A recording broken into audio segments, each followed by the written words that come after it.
Bonjour, dans cette vidéo je parle de la première des stratégies et du premier point à retenir. Oubliez les vidéos qui vous disent placez vos pièces comme ça ou comme ça et vous êtes sûr de gagner.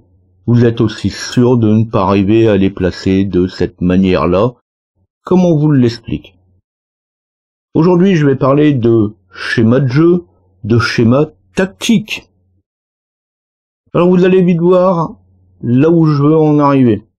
En 2015, le 13 juillet, oui, j'ai la date exacte de création de mes fichiers, j'ai commencé à enregistrer tous les coups que je jouais, toutes les parties que je jouais, mes coups et bien sûr ceux de mon adversaire, tout en pensant qu'un jour je pourrais vérifier ma progression, obtenir les statistiques sur la gestion des coups.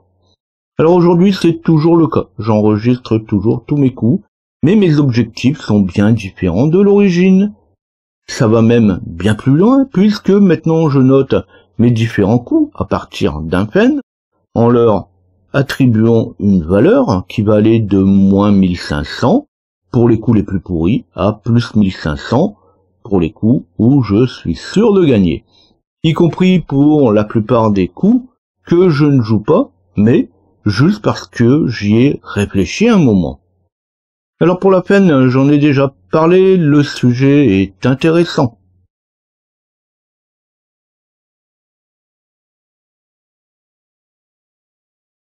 Alors ouais, on joue aux échecs, c'est pas un jeu que j'ai un jour considéré comme jeu de rigolo. Les 5 à 8 premiers coups peuvent être communs. À partir du 15e, vous n'avez pas trop de chance de revoir la même situation.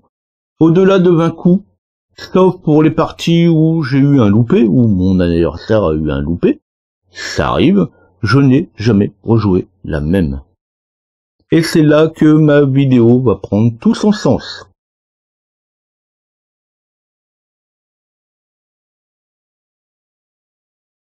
Bien sûr, il y a les parties typiques, il y a celles qui se jouent en quelques coups, juste parce que l'adversaire ne s'est pas encore fait prendre au jeu. Là, je vous laisse aller voir les autres chaînes. Faites-vous plaisir et essayez de reproduire le même tableau.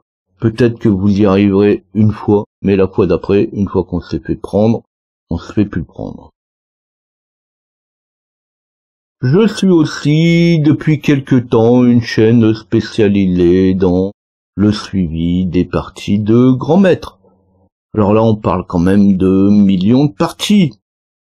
Ce n'est pas toutes les parties, mais les parties de grands maîtres. Ces parties ne sont pas répertoriées non plus depuis des siècles. Et pourtant, on parle quand même de millions de parties. Alors non, non, non et renom, on ne joue pas aux échecs en reproduisant une partie. Vous êtes sûr que ça ne marchera pas. J'en ai aussi déjà parlé, il m'arrive souvent de passer par des ouvertures différentes, non conventionnelles, juste histoire de dire, tiens, décompose celle-là. On va donc suivre plutôt des schémas, des organisations de pièces, plutôt que de suivre des parties. Je ne dis pas qu'il ne faut pas suivre des parties complètes.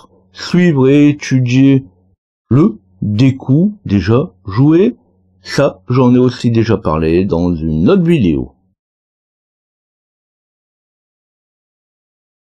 Ici je ne montre pas de schéma spécifique, l'idée est de montrer comment suivre un schéma. Je ne reprends pas non plus de situations rencontrées dans d'autres de mes vidéos. Il y a bien assez d'exemples possibles. Je vais quand même m'appuyer sur un exemple, mais ici c'est le mécanisme dont je parle, du coup lui-même. Pour en avoir aussi déjà parlé, il n'y a pas de coup extraordinaire. Un schéma, ça peut être un truc simple. On retrouve plus facilement des coups simples que des situations plus spécifiques. Rien n'empêche d'étudier les deux cas. Dans un schéma, on ne va pas retenir la position de l'ensemble des pièces, Ça ne sert à rien étant donné le nombre de possibilités. On ne retient même pas la position des pièces.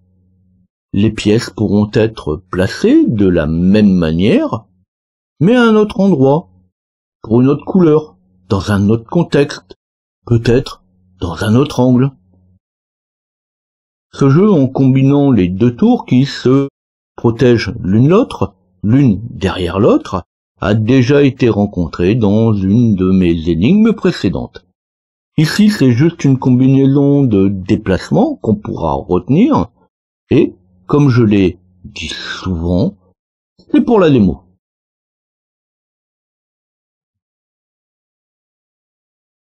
Ici, ce n'est qu'un exemple. Oui, on commence petit avec des schémas qu'on pourra rencontrer, voir et revoir.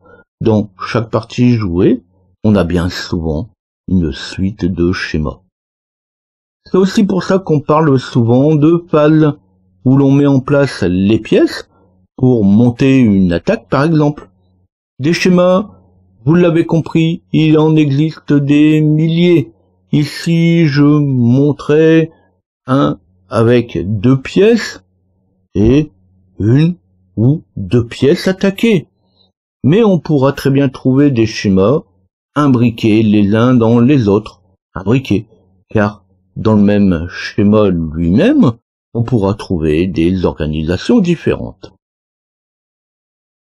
Alors je ne dis pas qu'au début c'est facile, c'est un exercice pas toujours facile à réaliser. Mais après quelque temps, on se dit vite, ah, ça, j'ai déjà vu un truc dans ce genre-là. On applique, on teste, on tente, des fois ça marche pas. Mais, sans l'avoir tenté de reproduire un schéma, difficile d'en donner le résultat. Dans mes prochaines vidéos, en tout cas les prochaines vidéos sur les schémas, je ne parlerai plus de principes, mais je montrerai, j'expliquerai des schémas. Alors encore de quoi s'occuper. Vous pourrez retrouver ces vidéos facilement en vous abonnant et activant les notifications. Likez si ça vous a plu. Posez vos questions. Laissez vos remarques et suggestions sous la vidéo. À bientôt.